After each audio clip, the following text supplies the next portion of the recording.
반갑습니다. 오늘 3.1절 기념으로 광화문에서 원래 열리기로 했던 것을 중국 폐렴 때문에 취소하자 이렇게 되어 있는데 더 위험한 장내 집회로 이렇게 만들어 놔버렸어요. 딱 하게 되었습니다. 우리가 민주주의라고 하는 것을 알게 된 것은 대개 3.1운동 때쯤이었습니다. 그때 1차 세계대전이 마무리되고 민주주의라는 게 전 세계로 비로소 퍼져나갔던 겁니다. 그런데 1918년, 19년 이후로 민주주의를 알게 된 나라 중에 지금도 민주주의를 제대로 하고 있는 나라는 거의 없습니다. 동유럽이 완전히 공산주의로 갔다가 무너졌습니다. 남부 유럽은 다 경제위기로 갔습니다. 남미 전 지역이 엉망이 되었습니다. 중국을 비롯한 아시아는 아직도 제대로 된 민주주의를 못하고 있습니다. 1919년 이후에 민주주의로 진입한 나라 중에 지금까지 그래도 민주주의를 한다고 해왔던 유일한 나라가 대한민국이었어요. 그런데 그 대한민국이 이제 시험에 들어 있습니다. 아마도 무너질지도 모르겠습니다. 여러분 어떻게 생각하세요?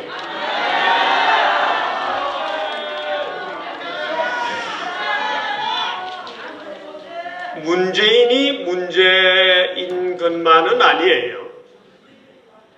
문재인으로 상징되는 한국인의 심성 속에 자유민주주의가 잘 맞지 않는 것 같아요. 그런가요? 그건 여기 있는 우리들 생각이죠. 여기 있는 우리들 생각이지 대부분의 한국인들이 자유민주주의를 오히려 싫어하고 아니에요?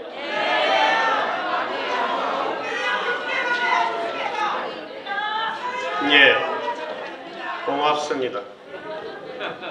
그런데 아마도 지금 대한민국 민주주의는 시험에 들었습니다. 질지도 모릅니다. 우리는 지면 어떻게 되죠?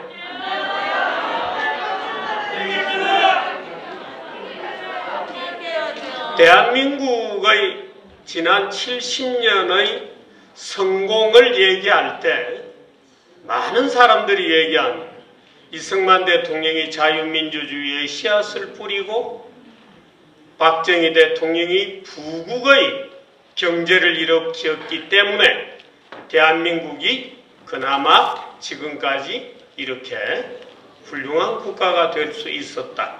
아닙니다. 그럼 무엇이 대한민국을 지금까지 끌고 왔는가? 6.25 전쟁이었습니다. 6.25 전쟁에서 자유 대한민국이 이겼기 때문에 그때 졌더라면 모든 것은 김일성의 손아귀에 들어가 있었겠죠. 다시 70년 만에 우리는 지금 리턴 매치를 해야 되는 겁니다. 이게 우리가 그냥 길거리에 나가서 그저 태극기 흔든다고 끝나는 일이 아니에요. 우리가 지금 마주하고 있는 적은 무서운 우리 내부의 적인 겁니다. 문재인 하나 끌어내린다고 되는 게 아닙니다. 지난 3년 동안 우리가 태극기를 흔들고 목이 터져라고 외쳤는데 지금 정치는 어떻게 되고 있죠? 저는 감히 이렇게 예언합니다. 아마도 이번에 보수 진영의 국회의원들이, 후보들이 압승을 할 겁니다.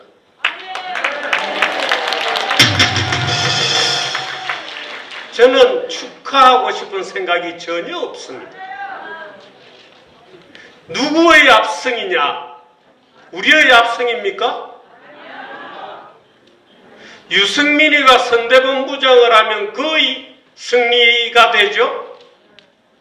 김종인이가 선대본부장을 합니까? 우리가 3년 동안 뭘 해왔죠? 보수의 본산이라고 하는 한국당은 간판 내리고 미래통합당이라고 하는 선거용 정당입니다. 선거 끝나면 저 정당은 이름 바꿀 거예요. 아마 지도자를 새로 또 바꿀 겁니다. 어떤 정당이 태어날지 우리는 몰라요. 저 정당은 보수정당 맞아? 그 우리 3년 동안 뭘 위해서 투쟁했어요? 그런 절체절명의 큰 위기가 또 하나 기다리고 있는 겁니다.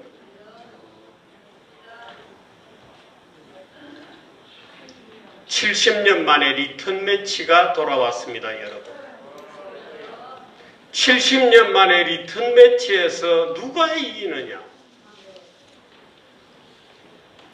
여기 계신 저는 길거리에 또는 스트리트에 이 연세가 드신 분들에게도 늘 그 얘기를 합니다만은, 이승만 대통령이 조국에 돌아와서 대통령이 되셨을 때 연세가 70대였습니다. 6.25 전쟁을 지휘하셨을 때에는 80을 바라보는 나이이셨어요. 여러분 해낼 수 있습니까? 그런데 이런 것도 필요해요. 우리가 길거리에서 싸운다고 모든 것이 해결되는 것은 아닙니다. 문재인을 끌어내려야 된다는 것에 대해서는 이제 비로소 많은 국민들이 그런 것 같다고 동의를 합니다. 그것은 우리가 만들어낸 성과죠. 우리가 지난 3년 동안 싸워서 만들어낸 것은 맞아, 문재인은 안 되겠다. 그런데 많은 국민들이 이제 동의하고 있는 것 같아요. 그렇습니다. 그런데 어떤 대한민국을 만들 거냐? 그러면 하는데 물어보면 아무도 답이 없습니다. 그럼 당신들은 어떤 대한민국을 만들 거냐? 어떤 대한민국을 만들 거냐? 예를 들어서 지금 대한민국의 전과자가 1100만 명입니다. 모르셨어요? 여기에도 전과자 굉장히 많습니다. 정광훈 목사님도 전과자예요. 도대체 어떻게 되었길래 정광훈 목사가 전과자지? 대한민국은 전과자가 1100만 명이나 되는 아주 저질의 국가입니까? 그런데 그런 법과 제도로 되어 있습니다. 그렇기 때문에 대한민국에는 판검사 아니면 명함을 못 냅니다. 무슨 말인지 이제 아셨죠? 대한민국은 조선시대의 형벌국가를 식민지 시대에도 그대로 했고 지금까지 70년도 형벌국가 체제를 유지하고 있는 아주 정근대적인 국가입니다. 그럼 우리는 대한민국의 법률과 제도를 모조리 어디에서부터 뜯어고쳐야 되는지에 대해서도 공부를 해야 돼요. 우리가 태극기 흔드는 것으로 끝나지 않습니다. 어떤 대한민국을 만들 것인지에 대해서 우리가 국민들에게 답을 줘야 됩니다.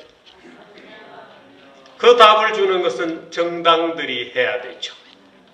그런데 아무리 뜯어봐도 미래통합당이 그 답을 내놓을 것 같지는 않아요. 그게 우리의 고민입니다. 그래서 우리는 한 손으로는 문재인을 끌어내리기 위해서 싸우고 다른 손으로는 또 다른 무언가의 정치 운동을 하지 않으면 안 된다 하는 결론에 도달해 있는 겁니다. 그것을 위해서 저는 그 방법이 자유통일당인지 어떤지에 대해서 그건 김문수 대표와 여러분들이 만들어내야 합니다.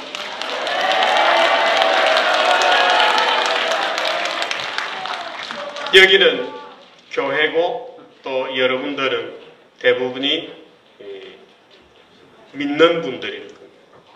물론 유튜브를 보는 많은 일반 국민들도 계시겠습니다만 우리가 기도하는 마음으로 우리는 어떤 대한민국을 만들려고 하는지 깊이 생각하고 우리 속에서 그 대한민국의 새로운 지난 70년을 총정리하고 북한까지도 끌어안을 수 있는 새로운 대한민국에 대한 그림을 우리가 국민들에게 보여줄 수 있는 그런 우리 자신이 그런 수준에 도달해야 되는 겁니다.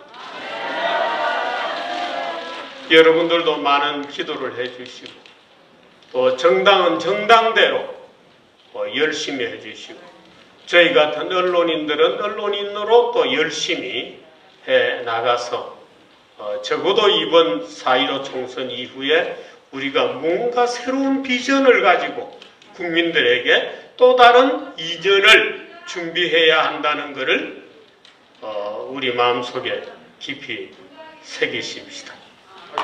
고맙습니다. 역시 이제 언론인 출신이라